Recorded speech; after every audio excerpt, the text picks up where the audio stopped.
Donc, avant de commencer, je voulais vous montrer quelques images et voir avec vous si ça vous parle. Alors, la première que j'ai trouvée assez intéressante, c'est une série qui est partagée sur Arte. Et si je l'ai mise là, alors je sais pas si ça vous parle, c'est la série Rematch. C'est l'histoire qui oppose, donc c'est l'histoire de l'opposition entre Kasparov et Deep Blue. Euh, et ça se passe en 1996, donc vous le voyez, ça commence maintenant à remonter. Et il y avait, pourquoi j'ai choisi donc cette image? Parce que c'était assez intéressant. C'est une des premières fois qu'on va se poser la question de l'intelligence de la machine et de l'intelligence artificielle. En fait, les échecs qui sont considérés comme un jeu ou une activité très intellectuelle qui nécessite une forte intelligence. Donc là, le champion du monde de très loin, Gasparov, va être battu par Deep Blue, hein, je vous spoil la fin, désolé. Et il y a un peu une touche qui va dans l'air de notre époque, qui est de se dire, mais est-ce que la machine est intelligente? Et en fait, à l'époque, la machine, elle est programmée ou elle réfléchit de manière, ce qu'on dirait, algorithmique. C'est-à-dire qu'elle fait du calcul brut ou pur. Elle prend chacun des coups et elle explore toutes les pistes possibles et elle va explorer le maximum de pistes sans apporter de réflexion particulière au final. Elle n'est pas si intelligente que ça, mais elle va permettre d'évaluer énormément de coups différents. Donc là, on est dans un premier modèle, le modèle que vous connaissez tous, qui est le modèle algorithmique, où la machine calcule d'après des règles qu'on lui a données, et elle va calculer des millions, des centaines de millions de coups par seconde, ce qui ne va pas empêcher Kasparov de lui donner énormément de mal, puisque lui, il a un autre talent, c'est de reconnaître les formes, et donc de pouvoir mettre en place de la stratégie, puisque les échecs ont un nombre de coups tellement énorme qu'aucune machine n'est arrivée et au bout des calculs. Et encore aujourd'hui, il y a des tournois entre ordinateurs dans lesquels il y a des ordinateurs meilleurs que d'autres et on n'arrive pas à des matchs nuls comme on pourrait y penser. La deuxième image, c'est celle donc de Geoffrey Hinton et de John Hopfield. Donc, je ne sais pas si ça vous parle, c'est les deux prix Nobel de physique 2024 qui ont été récompensés justement par leur travail sur les réseaux neuronaux. Donc, on va avoir donc Hinton qui en 1982 donc, va commencer à mettre en application des concepts plutôt biologiques puisqu'il va essayer de reproduire ce qui se passe dans notre tête avec des réseaux artificiels, donc électroniques. Et on va commencer donc à rentrer dans une manière de réfléchir différente. On est en 1982, hein, donc vous le voyez, c'est déjà assez vieux, où on va plutôt faire de la reconnaissance de forme. Et John Hopfield, lui, va mettre en place ce qu'on va appeler le deep learning avec une couche de neurones cachés dans lesquels on va venir enregistrer des informations.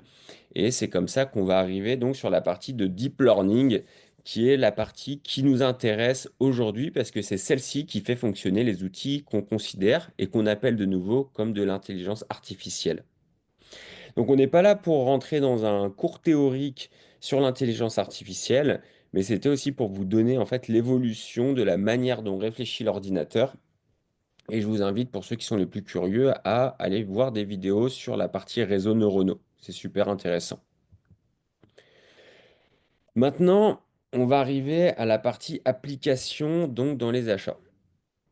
Déjà, dernier point sur la partie type d'intelligence artificielle.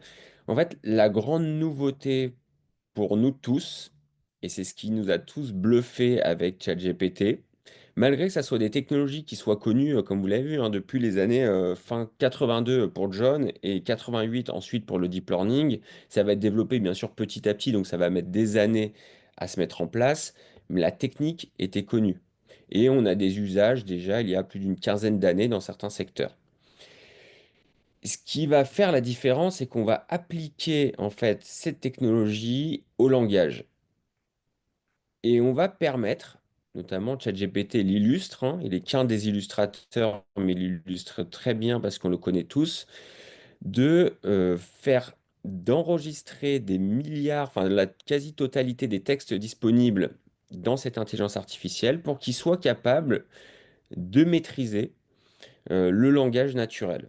Et il va nous permettre, en fait, de communiquer avec la machine en langage naturel. Et en fait, ça, c'est la grande transformation en termes d'usage, puisqu'on va passer d'un univers qui est fermé et spécialisé pour les développeurs à un usage qui est ouvert à tous avec ChatGPT. Je parcours les slides que je souhaitais vous montrer et on en était là.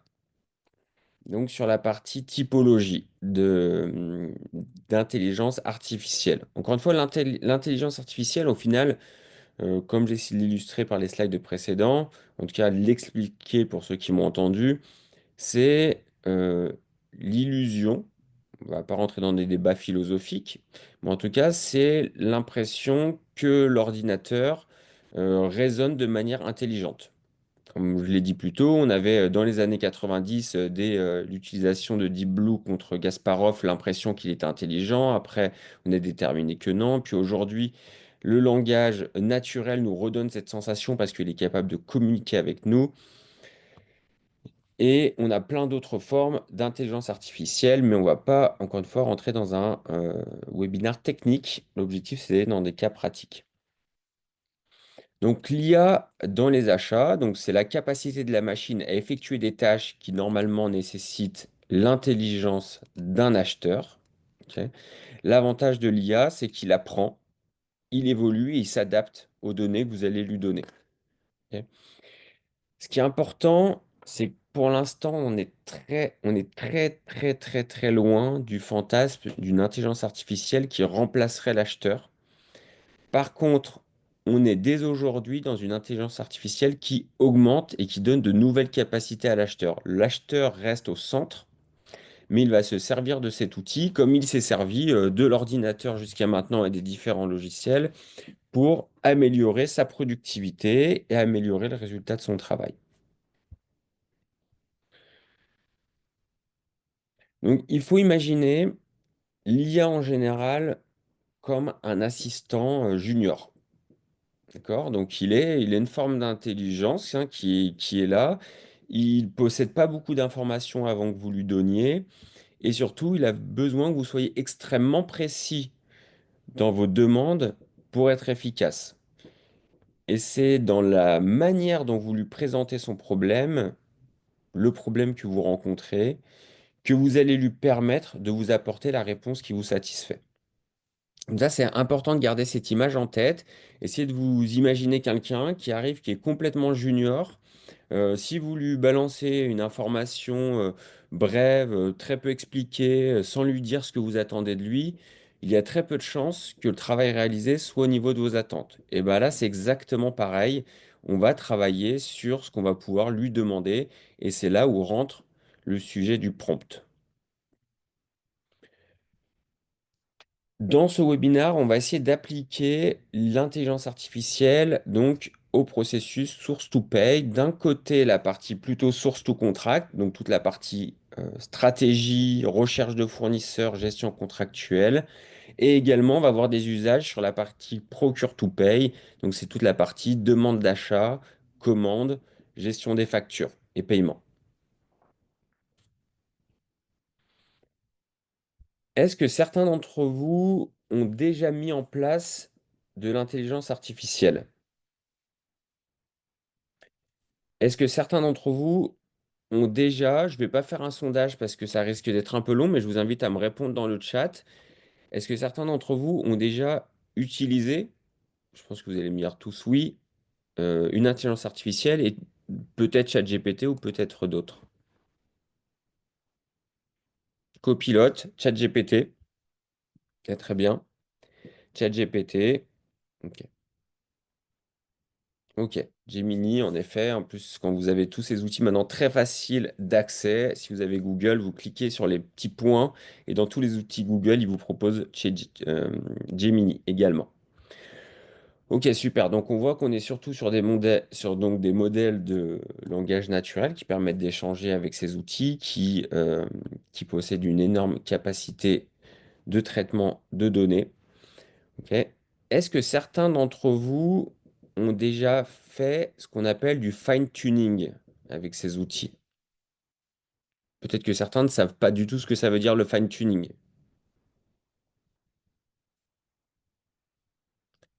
Non, personne. Ok. Eh ben, je vous ferai une démonstration un petit peu plus tard. Le fine-tuning, c'est pouvoir personnaliser l'intelligence artificielle à son usage. Donc, c'est typiquement pouvoir intégrer. En fait, comment fonctionne l'intelligence artificielle? C'est qu'il se base sur une énorme quantité de données. Et toutes ces données, pour lui, ont à peu près la même valeur, même si elle va être entraînée derrière pour pouvoir répondre. Mais vos pauvres données achats d'entreprise, qui sont pas connues de ChatGPT ou de Gemini, etc., ou si elles ont été lues un jour dans un document quelconque, eh ben, c'est noyé au milieu de cet océan d'informations, ben, l'intelligence artificielle ne le prend pas en compte. Donc, ce qu'on va faire pour le fine-tuning, en fait, c'est qu'on va intégrer des documents et de la donnée qui nous appartient dans l'intelligence artificielle, ok, qui va l'intégrer dans sa base de données de réflexion, mais qui va le considérer comme plus important que le reste, donc il va pouvoir se l'approprier et l'utiliser. Je vous montrerai derrière comment ça peut fonctionner. Euh, Autre question mais à laquelle je vais répondre très rapidement. Est-ce que vous avez eu une idée de combien ça peut coûter de mettre en place de l'intelligence artificielle pour une entreprise? Non, très bien. Alors, ce que j'ai commencé à faire pour un peu vous montrer que c'est accessible et vous pouvez le mettre en place très facilement, c'est qu'on a commencé à lister des outils et le coût de ces outils pour mettre en place de l'intelligence artificielle et qui vont être les outils dont on va se servir, pas plus, pour pour toutes les mises en pratique qu'on va faire un peu plus tard sur ce webinaire. Donc, vous avez d'un côté le moteur d'intelligence artificielle, on va dire, le cerveau. Donc, vous avez OpenAI, donc ChatGPT, que vous connaissez tous, qui nécessite un abonnement si vous voulez avoir accès à toutes les fonctionnalités et vous avez des coûts d'usage d'API. Donc, les API, pour ceux qui ne connaissent pas, c'est de l'automatisation ou du transfert d'informations entre deux systèmes informatiques. Ok. Et en fait, à chaque fois que vous allez faire passer une information d'un système quelconque à ChatGPT ou récupérer de l'information de ChatGPT pour le faire entrer dans un système, vous allez payer. Donc ChatGPT qui est une société américaine. Et on a Mistral AI qui est une société française où on a Llama 3 qui est la version de Meta, donc Facebook pour le nom le plus connu. Et tous ces outils, donc vous voyez, ça peut vous coûter de 20 dollars, 20 euros par mois ou avoir des environnements ou des outils complètement open source gratuits. Donc en soi, ça peut vous coûter zéro. Vous avez besoin par contre d'héberger ces solutions-là open source sur des serveurs. Donc il va y avoir le coût du serveur. Ok. Vous avez besoin d'un ordinateur et vous avez besoin d'un outil de connexion.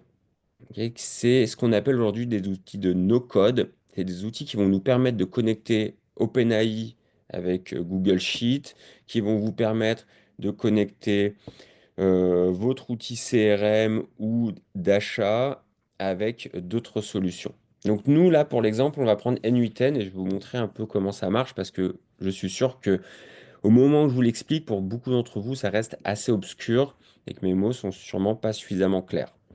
Donc, je vais vous montrer à quoi ça fonctionne N8N. Pareil, vous avez une version SaaS payante, qui peut coûter un peu plus de 10 euros par mois, ou vous avez une version open source complètement gratuite, mais qui nécessitera de l'installer sur un serveur. Et donc, c'est pour ça que pour le coût de la mise en place de la démonstration, en gros, on a un abonnement à ChatGPT de 20 euros par mois, un serveur pour l'intelligence artificielle, mais que je ne vais pas utiliser aujourd'hui, et un serveur à 4 euros par mois pour la mise en place de N8N.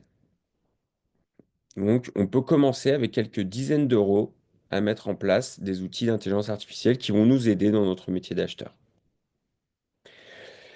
Voici quelques mises en œuvre qu'on va maintenant réaliser.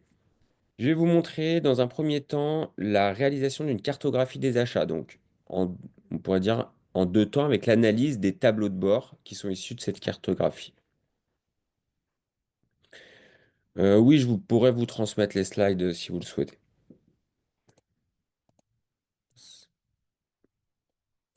Ensuite, on verra le sourcing de nouveaux fournisseurs. On verra toute la gestion des devis et des factures, la partie analyse des contrats, la mise en place d'un assistant GPT, l'enrichissement CRM et on réfléchira ensemble à d'autres opportunités. Donc, première partie, cartographie des achats. Donc, allons-y, je vous ai promis des cas pratiques, donc on va voir l'usage. Donc, voici un Google Sheet qui vient de l'extraction de dépenses, dans lequel j'ai mon fournisseur, j'ai une date de transaction, j'ai la description de l'article, mais j'ai des catégories qui sont vides. Donc j'ai des centaines de lignes d'articles. Ça pourrait me prendre, si je devais faire manuellement la remise en place ou relier ces dépenses à des catégories, un temps assez important, surtout si vous n'êtes pas forcément au fait de ce qu'est un polynène clair roule 0,06 x 10 ou goupille à fabriquer. Bon, vous avez plein de choses qui peuvent être plus ou moins compliquées, hein. Donc ce qu'on va faire, c'est qu'une fois qu'on a fait cette extraction, ça peut être une extraction Excel que vous mettez sur Google Sheet, on va mettre en place N8N. Donc voilà, ça, je suis sur N8N. N8N, ça me permet quoi? Ça me permet de créer des passerelles entre mes différents outils. Et là, qu'est-ce que j'ai fait? C'est que je lui ai dit, j'ai fait quelque chose de très simple. Je lui ai dit, tu vas te connecter sur mon Google Sheet et tu vas aller récupérer les lignes. Ok. Ensuite, tu les prends par boucle de 2 et tu les envoies dans ChatGPT avec ce prompt. Pour cette description d'article, etc., pour le fournisseur, tu vas aller me chercher la catégorie d'achat qui te semble la plus appropriée. Ok. Et ensuite, tu me remets ta réponse dans la cellule catégorie. Donc là, je vais lancer mon outil N8N. Il récupère mes items et il va les envoyer dans le chat GPT. Il les applique. Voilà en live ce que ça donne. Je lui ai volontairement dit de le faire 2 par 2. Je pourrais aller beaucoup plus vite et lui dire de le faire 100 par 100. Mais je le fais pour limiter aussi les appels aux API et vérifier ce qu'il me fait. Et là, il va assez simplement me classer toutes mes dépenses dans les catégories. Donc voilà, ça c'est un exemple d'usage de N8N qui peut vous servir à plein d'autres choses.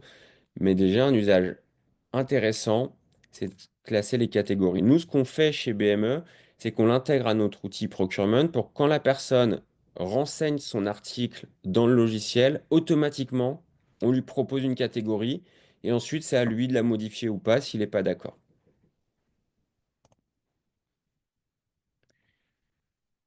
Les titres des catégories, c'est moi qui lui ai donné.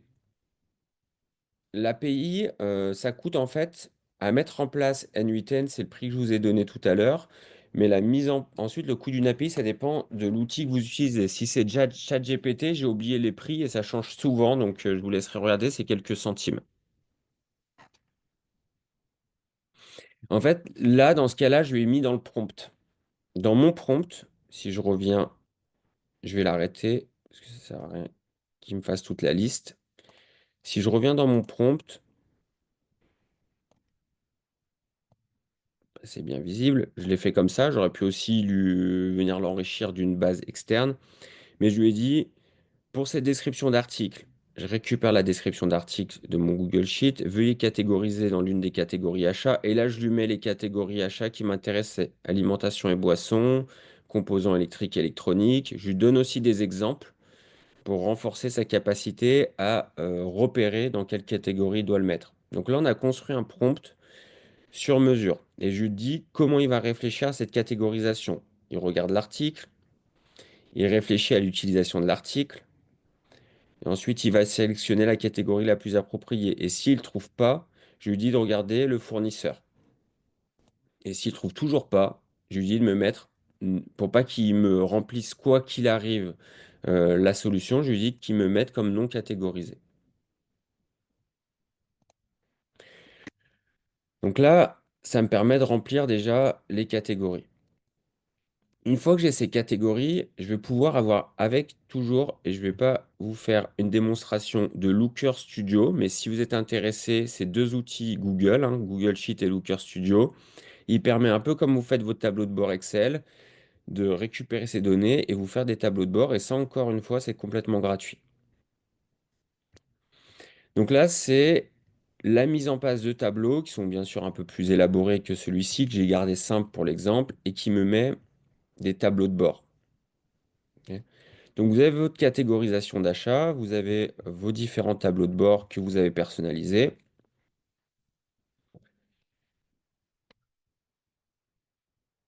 Et l'autre donc, système auquel peut vous servir ChatGPT, c'est faire l'analyse de ces tableaux de bord. Je vais prendre, pour gagner du temps, j'ai noté des prompts, ça m'évite de tout retaper. Ok. Donc là, je vais lui dire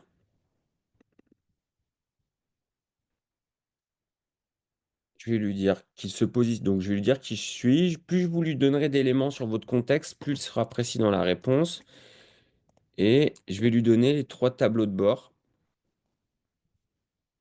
ceux-là que j'ai obtenus via l'extraction de mes données.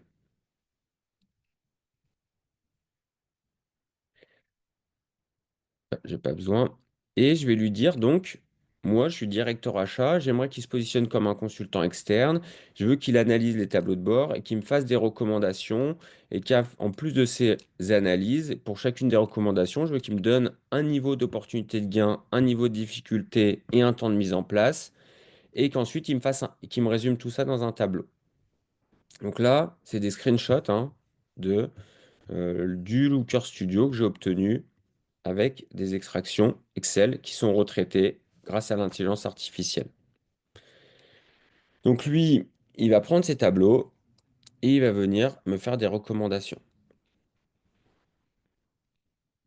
Donc tout ce que je fais 100% live, donc on reste soumis à l'efficacité, mais normalement. Donc là, il va me dire qu'une grande partie des dépenses est concentrée sur les matières premières, ok, réduire le nombre de fournisseurs. Bon là, c'est optimisation des conditions de paiement, parce qu'il a vu que dans mon tableau, j'avais beaucoup de fournisseurs à 60 jours. La gestion active des fournisseurs sous-traitants. Voilà. Après, il va me mettre beaucoup de fournisseurs blacklistés qui continuent à être utilisés. Il me fait des stratégies sur certaines segmentations achats, renégociation des contrats. Je ne vais pas tous les faire, mais ce qui est intéressant, c'est qu'il va pouvoir m'analyser ces données et me donner des idées. En fait, encore une fois, je me répéterai peut-être plusieurs fois là-dessus, il faut considérer l'intelligence artificielle comme un assistant. C'est quelque chose qui va vous aider, mais il ne va pas vous donner toutes les solutions clés en main, hein. Et la qualité de votre prompt va énormément influencer. Donc là, il va vous dire de rationaliser votre panel, il va vous dire de faire attention à votre dépendance géographique, parce qu'il y a des fournisseurs dans des zones à risque, etc. Donc tout ça, c'est des idées, à vous de les creuser. Il peut également vous faire des opportunités. Vous savez sur quoi vous concentrer en priorité. Vous pouvez aller beaucoup plus loin si vous le souhaitez avec les bons prompts. Vous pouvez mettre des équipes en donnant les compétences de vos équipes, répartir les tâches par personne et faire un Gantt, par exemple, sur les tâches à réaliser. Il va vous donner un planning approximatif pour chacune des personnes de vos équipes. Ensuite, à vous de retravailler dessus pour l'améliorer. Donc ça, voilà, c'est un usage aussi de ChatGPT pour des missions de cartographie de dépenses.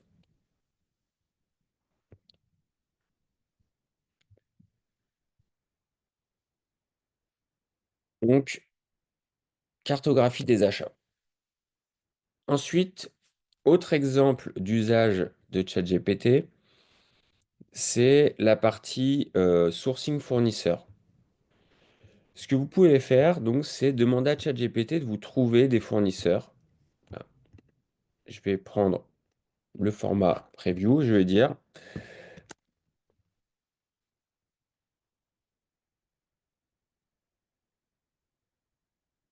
Donc, je prends l'exemple des fournisseurs de palettes parce qu'on a lancé une marque Flat Cargo pour nos clients afin de centraliser tous les fournisseurs de palettes donc sur un fournisseur unique.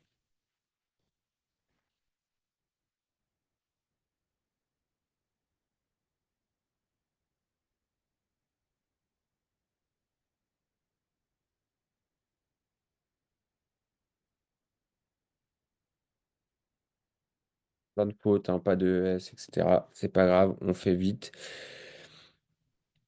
Donc là, il va aller rechercher. Il y a une nouvelle fonctionnalité aussi sur ChatGPT. Je ne sais pas si vous l'avez vu, c'est celui-ci là, le petit globe. Et vous pouvez télécharger ChatGPT pour que, pas télécharger, vous pouvez mettre un add-on ChatGPT en extension sur votre Google Chrome pour lorsque vous faites une recherche Google, il vous demande est-ce que vous voulez faire la recherche via ChatGPT ou via Google. Donc selon la typologie de recherche, ça peut être intéressant. Voilà, donc là, il va me lister des fournisseurs potentiels qui sont, il le précise, donc en octobre 2023 qui étaient existants. Encore une fois, je me répète à chaque fois, c'est une aide. Plutôt que d'aller chercher sur Google ou en complément de ce que vous trouverez sur Google ou un autre navigateur, il va pouvoir vous trouver des fournisseurs et donc vous faire gagner du temps. Après, à vous de lui dire si vous avez besoin d'informations supplémentaires, hein. Là, j'ai mis le chiffre d'affaires, il ne les a pas tout le temps, mais si vous voulez des compétences techniques, qu'il vous trouve des références, parce que vu qu'il va aller chercher sur le site internet, il peut vous trouver des références de ses fournisseurs et vous verrez si le secteur d'activité convient. Pareil, vous pouvez lui demander une liste plus ou moins grande. Attention, il reste ce phénomène d'hallucination dans les intelligences artificielles. C'est-à-dire que quand il n'a pas la réponse et il veut absolument sortir une réponse, il va faire ce qu'on appelle il hallucine, il invente une réponse de toute pièce. Donc ce que vous pouvez faire parfois, c'est lui demander de citer ses sources ou de vous expliquer ses réponses, ou il va falloir à un moment ou à un autre vérifier les données les réponses qui sont communiquées et pas les prendre comme argent comptant. Voilà, sur la partie sourcing, j'aurais pu lui demander de me lister.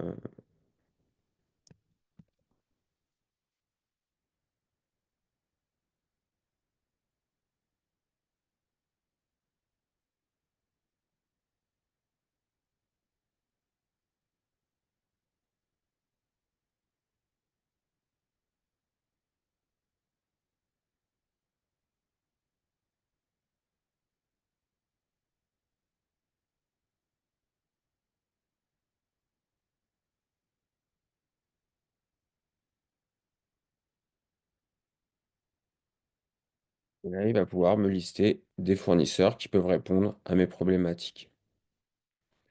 Voilà pour la partie sourcing.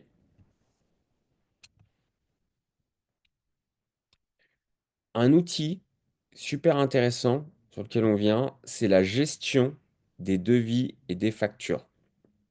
Alors je trouve ça assez sous-estimé, souvent c'est pas mis en place, donc je vais vous montrer comment on peut imaginer s'en servir. Deux usages. Un usage qui nécessite, et je vais vous montrer après, d'être, à mon avis, poussé et mis en place dans des outils procurement comme nous on l'a fait, je vais vous le montrer, c'est de pouvoir lire des devis des fournisseurs. Donc là, je vais lui donner un chat, une consigne, et je vais lui donner un devis. Et je vais lui demander pour ce devis de m'extraire à chaque fois les désignations, les quantités, le nom du fournisseur, l'adresse et le numéro de TVA du fournisseur. Et après, je vais vous expliquer en quoi ça peut être intéressant. Donc là, je vais donner un devis, je vais vous montrer.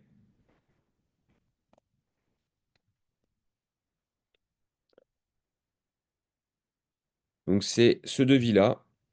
C'est un devis d'un fournisseur de vêtements logotés, mais peu importe, qui est pour plusieurs clients différents. Et en fait, c'est de la régularisation de facture pour être précis. Mais ce qui est intéressant surtout, c'est qu'à partir de ce devis, il va me retrouver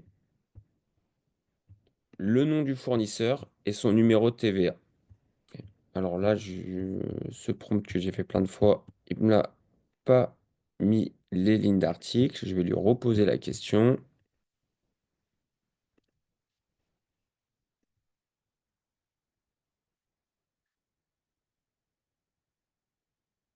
Voilà, là, il me sort toutes les lignes. Alors, en quoi c'est intéressant d'avoir ça? C'est que ce qu'on constate à différents stades du processus e-procurement, donc là on est vraiment sur la partie procure to pay, on a énormément de documents. On reçoit le devis d'un fournisseur sur lequel on va devoir passer une commande, on reçoit d'un ARC du fournisseur, il va falloir vérifier s'il est conforme à notre commande, on va recevoir une facture, il faudra vérifier si elle est conforme au montant réceptionné, etc. Mais en fait, juste avec ChatGPT, on voit qu'à partir d'un devis, il identifie le fournisseur et il me trouve tous les articles. Et ça me permet de faire une chose qui est super intéressante et qui fait gagner beaucoup de temps sur chacune de ces étapes. Donc là, je passe sur notre solution Sourcing Force. On lui a mis un moteur qui permet en fait d'intégrer des documents via l'intelligence artificielle. Donc là, je suis dans une étape de demande d'achat. Ok. Donc la personne, nos clients, souvent, ils se plaignaient que les devis étaient longs à remplir. Vous recevez ce devis-là, vous devez vous taper tout ça pour faire votre demande d'achat. Donc, ce qu'on a fait, c'est qu'on a intégré l'intelligence artificielle à notre solution. Elle va récupérer le document, elle va l'envoyer un peu comme là on l'a fait avec ChatGPT.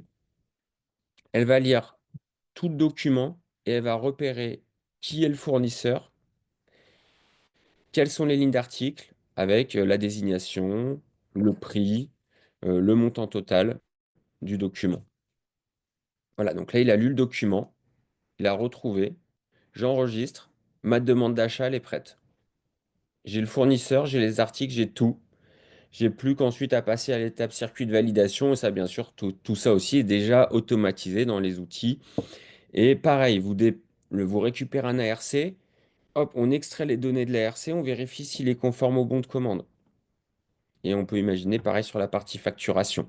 Donc là, vous avez un potentiel de gain sur la partie procure to pay qui est assez intéressant et qui va apporter beaucoup de confort à vos clients internes. Donc voilà une idée supplémentaire d'usage de la partie intégration devis facture. Autre chose que je voulais vous montrer sur cette partie devis facture, c'est mettre en place des outils qui vous permettent de faire de l'analyse de devis. Alors comment ça de l'analyse de devis? C'est-à-dire, vous recevez un devis de la part d'un fournisseur. Je vous montre tout ça dans le chat GPT, mais il faut s'imaginer que vous pouvez tout connecter. Ensuite, vous recevez un devis de la part d'un fournisseur et vous voulez savoir si ce devis est intéressant.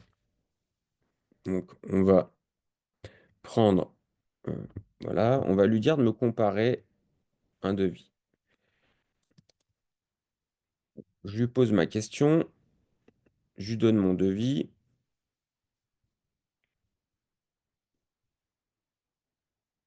Là, pour vous redonner un peu de contexte, qu'est-ce que j'ai fait? Et je vais vous le montrer. Je vais vous donner d'abord la réponse, après je vais vous montrer ce que j'ai fait. Donc là, je lui demande, en fait, j'ai intégré dans un GPT, et je vais revenir sur la partie assistant. Je lui ai donné un devis. Et je lui ai dit, ça c'est donc j'ai fait ce qu'on appelle du fine-tuning. Je lui ai déposé un document qui est pour lui un document de référence. Mais imaginons que vous avez toutes vos commandes et tous vos devis reçus de la part des fournisseurs, tout ce que vous avez dans vos systèmes e-procurement ou dans vos ERP qui est connecté à l'intelligence artificielle. Vous recevez un nouveau devis et vous pouvez lui dire de vous donner quels sont les écarts de prix ou quelles sont les hausses de prix par rapport à ce que vous avez l'habitude de pratiquer. Et là, sur un devis qui possède donc une multitude de lignes, hein, sur ce devis-là, là, il est là. Donc, je lui ai donné ce devis-là. Et il m'a dit, dans ce devis, j'ai deux lignes qui sont plus chères que d'habitude. J'ai la partie chemin d'accès, décapage, empierrement, et la partie finition. Je suis à 4 euros de plus par mètre carré. Donc, qu'est-ce que j'ai fait? En fait, j'ai fait le fameux fine-tuning. J'ai pris mon GPT,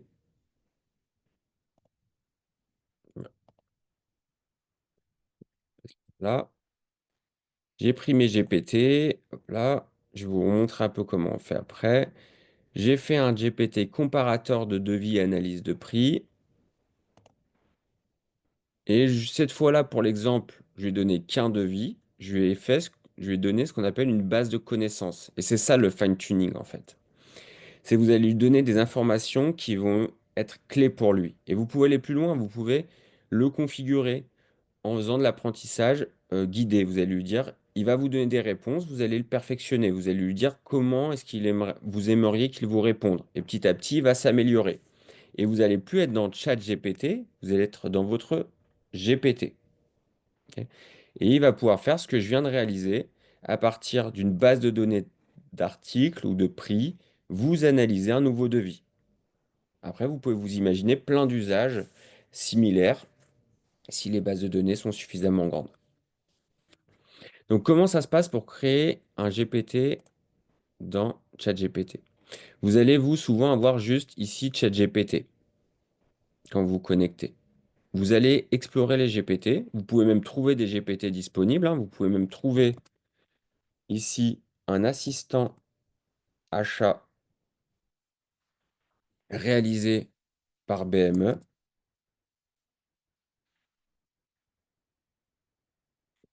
Il y a 2 secondes. J'ai dû faire une erreur. On reviendra dessus. Voilà. Acheteur professionnel, mon assistant achat, vous pouvez le retrouver en tapant. Vous pourrez potentiellement trouver d'autres GPT qui seront liés au métier de l'achat. Vous voyez là, ici, vous voyez la tête d'Olivier Odino, qui est notre président. Vous pouvez le prendre et vous pouvez vous l'approprier, l'utiliser. On a chargé dans ce GPT-là, en fait, les livres, des livres et des bases de données vraiment spécifiques au métier d'acheteur. Si vous voulez créer un autre, vous cliquez ici, créer, et c'est là où vous allez rajouter des documents, lui donner des instructions supplémentaires, lui donner un nom et l'enrichir et discuter avec votre chat GPT, avec votre GPT, pas avec chat GPT, pour qu'il intègre les réponses que vous lui donnez. Et après, il sera personnalisé pour votre usage. Et là, je m'en suis servi pour faire de la comparaison de devis et de factures, mais je peux également m'en servir pour faire de l'analyse ou de la lecture de contrat. J'ai intégré dans celui-ci des contrats type BME. Et en fait, si je récupère mon contrat type BME, et je lui demande donc de me faire, je vais poser des questions sur mes contrats. Par exemple, quel est le niveau de RFA qu'on pratique chez BME avec nos clients? Et il va pouvoir me répondre, voilà, ça c'est les numéros, ça c'est les RFA qu'on a l'habitude de pratiquer.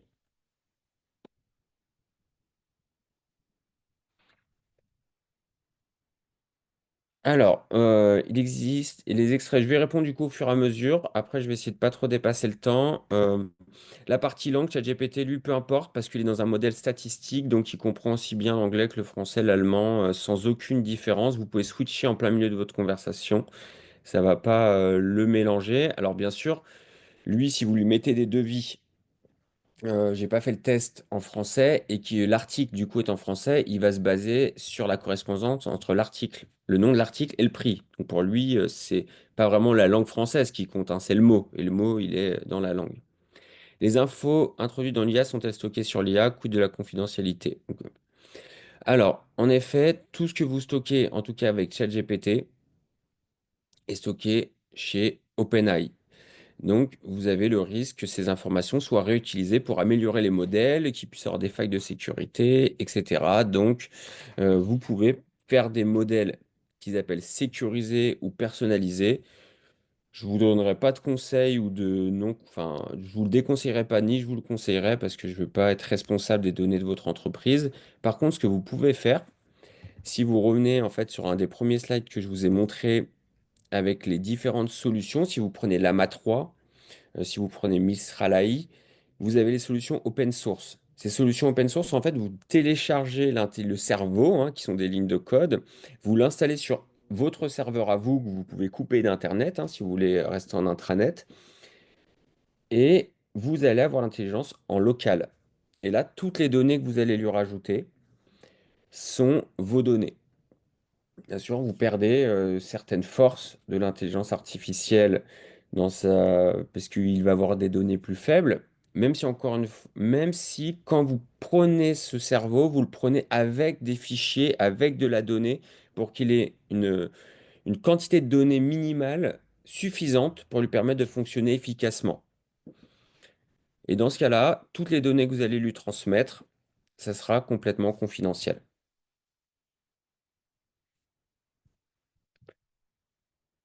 Donc là, je peux faire dans de l'analyse de mes contrats. Donc là, c'est de l'analyse générale. Donc, quels sont les indicateurs que je dois transmettre au client? Donc là, il me dit, voilà, ça c'est ce qu'on a promis à nos clients de leur envoyer régulièrement. Ça, c'est ce qu'on retrouve dans nos contrats. Maintenant, si j'ai réalisé un chiffre d'affaires avec un client, là, je lui dis, j'ai réalisé 100 000 € de commission avec un de mes clients. Quelle est la remise de fin d'année? Bon, c'est pas la même remise que la standard, forcément. Et il va me dire, voilà, 100 000 € de remise de fin d'année, ça correspond au palier RFA de 15 000, donc là, on recevra 15 000 €. Voilà, donc ça, il faut l'imaginer, vous avez des milliers de documents, vous voulez personnaliser ChatGPT ou un autre, vous lui mettez ces documents-là, et puis il se sert ensuite des documents que vous lui avez transmis comme une source d'information. Si vous posez les mêmes questions dans ChatGPT, eh ben, sans l'avoir fine-tuné, vous n'aurez pas du tout les réponses que vous attendez, puisqu'il ne considère pas vos documents, il ne les connaît pas déjà. Et même s'il les connaissait d'une source quelconque qu'il aurait lue sur Internet, ça ne serait pas une information clé pour lui, donc il la rendrait pas plus importante que le reste de ce qu'il a lu, donc il ne vous remonterait pas l'information. Donc voilà, ce que vous pouvez faire demain, c'est déposer des nouveaux contrats qui vous donnent les écarts ou les différences ou les points clés. Vous pouvez continuer à le fine-tuner pour qu'il soit capable de rédiger des clauses dans ces éléments contractuels et il peut vous faire du suivi de contrat. Encore une fois, là, je vous le mets en mettant du texte, mais en faisant de la connexion, vous pouvez avoir des éléments qui sont faits automatiques. C'est-à-dire, une action dans un outil va générer de la lecture et une requête avec un prompt dans ChatGPT qui va amener une réponse spécifique dans un autre outil. Et c'est cet embranchement en fait de tous ces systèmes et de toutes ces informations qui vont créer de plus en plus de valeur.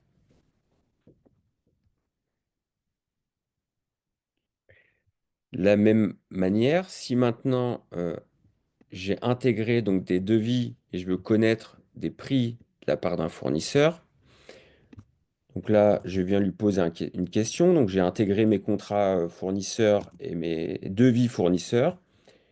Et je veux faire un projet, je veux réaliser un chiffrage. Je viens lui demander combien coûterait la construction d'un chemin d'accès décapage sur 200 mètres. Lui, il a pas l'info. Lui, il va reprendre dans mes anciens devis le prix au mètre carré qu'il aura trouvé. Il va me refaire les calculs. Et il me fait le calcul de 100 mètres de long, 3 mètres de large. Donc, ça va faire, il considère que c'est 600 mètres carrés. Donc, vu que le prix au mètre carré, c'était 21 euros, ça va coûter 12 600 euros. Voilà, tout ça, c'est des fonctionnalités que vous pouvez ajouter à vos systèmes. Soit vous faites le fameux assistant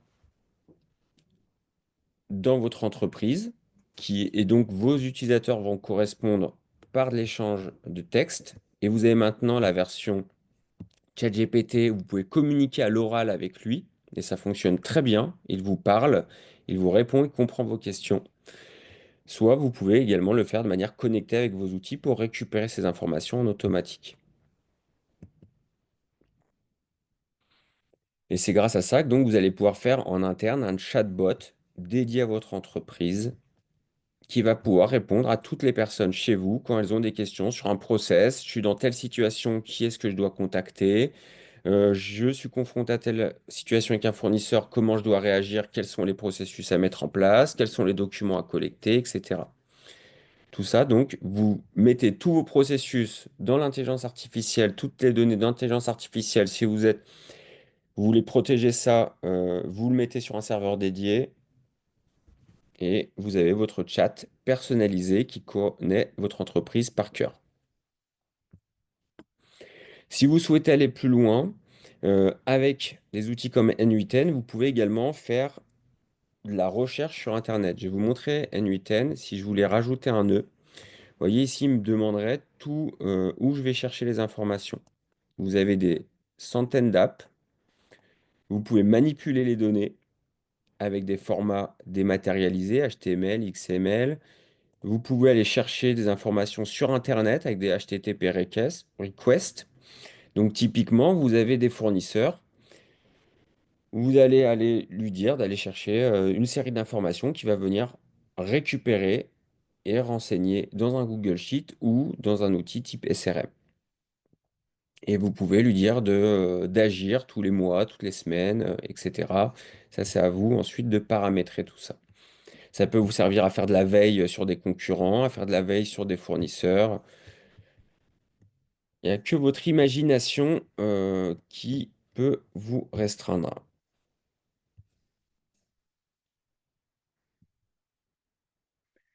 Donc on arrive sur la fin, il nous reste 10 minutes.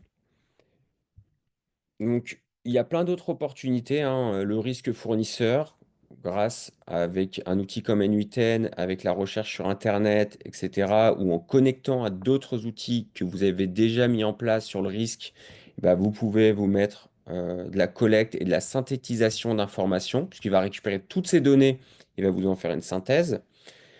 Tout ce qu'on a vu peut être mis dans les logiciels achats. Donc nous, on est éditeur de la solution Sourcing Force dans lequel on met tout ce qui est lecture automatique de documents, remplissage des devis, contrôle des ARC, contrôle des factures, segmentation automatique des dépenses. Mais il y a plein de choses qu'on peut faire en plus. Et après, à vous de me dire si vous avez d'autres idées et de les partager à la communauté.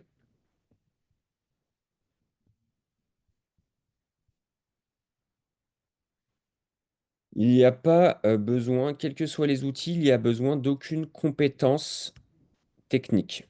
Ça demande potentiellement de la formation ou si vous êtes autodidacte, vous trouverez tout ce qu'il faut sur Internet, quels que soient les outils, mais vous n'avez pas du tout besoin de compétences de développement. Si vous rentrez dans des API, il y en a peut-être un petit peu. Si vous êtes avec du N8N, aucun, ça fonctionne avec des API. Maintenant, si vous voulez créer des nouvelles API sur un logiciel existant, par exemple dans votre ERP, vous aurez besoin d'un développeur spécialisé dans le langage de votre ERP. Vous pouvez aider à mettre en place des requêtes en Belgique. Oui, bien sûr. Si vous avez des demandes plus individualisées ou pour les entreprises, n'hésitez pas à me contacter. Vous avez déjà mon adresse email, je pense. Vous venez en discuter, puis on peut réfléchir à la mise en place, quels sont les process qui pourraient être aidés par l'intelligence artificielle, et ensuite comment techniquement ça peut se réaliser. Aujourd'hui, ce dont on se sert, ce qui est le plus mis en place, ça reste quand même la cartographie des dépenses, où ça peut... Nous, on a fait un test sur une grosse base, on avait 94% de dépenses affectées et qu'on a vérifié affectées correctement. Donc il restait 6%. Et c'est pas forcément les plus faciles qui sont affectés, contrairement à ce qu'on pourrait penser. C'est parfois des références très compliquées à identifier pour un œil humain qui n'est pas expert dans tous les domaines qui sont couverts par l'entreprise ou tous les achats réalisés.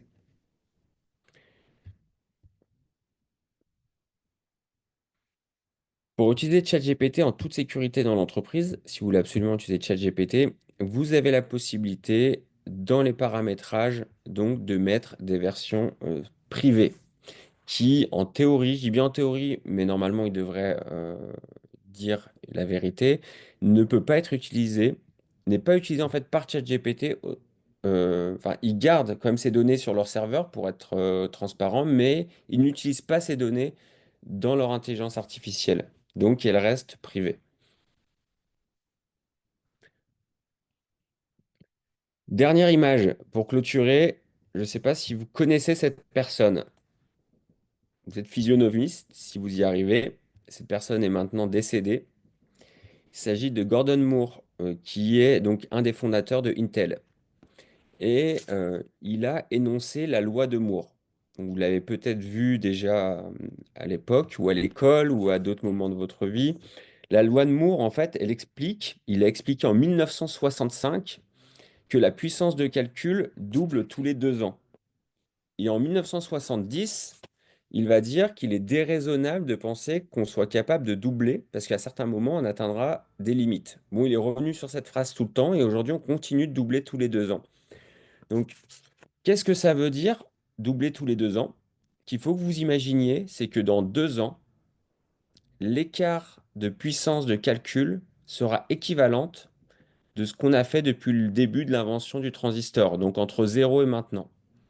Donc je ne sais pas si vous arrivez à vous imaginer euh, cet aspect exponentiel qui est presque vertigineux de l'amélioration, de l'augmentation de la puissance de calcul. Et donc, pour que vous puissiez prendre conscience que qu'aujourd'hui, on n'est qu'une étape vraiment de début de mise en place de cette intelligence artificielle et que les ordinateurs, en termes de puissance, vont s'améliorer à une vitesse qu'on ne peut même pas imaginer, puisqu'elles vont faire autant dans les 2 prochaines années qu'elles ont fait jusqu'à aujourd'hui. Donc les outils vont continuer de s'améliorer, et surtout là où je veux en venir, c'est que vous avez intérêt à vous mettre dedans, parce qu'on n'est qu'au début de la révolution de l'intelligence artificielle. Alors oui, le replay sera partagé, je l'ai dit au début, mais pour ceux qui sont arrivés un peu plus tard, je le redis, on a une chaîne YouTube Sourcing Force dans lequel on met des vidéos. Vous trouverez les replays des webinars et vous retrouverez également des shorts, enfin des vidéos. On va découper ce webinar pour chaque cas pratique, que vous pourrez retrouver individuellement. Et on fait également du contenu exclusif à la chaîne YouTube. Donc, je vous invite tous à vous abonner. Et en vous abonnant à la chaîne YouTube, vous serez alerté lorsqu'on a des nouvelles vidéos, puisqu'on a 4 webinars ce mois-ci qui arrivent sur la mise en place des outils procurement, sur l'optimisation des achats de classe C. Tout ça, on le remettra en replay sur YouTube et vous pourrez être alerté.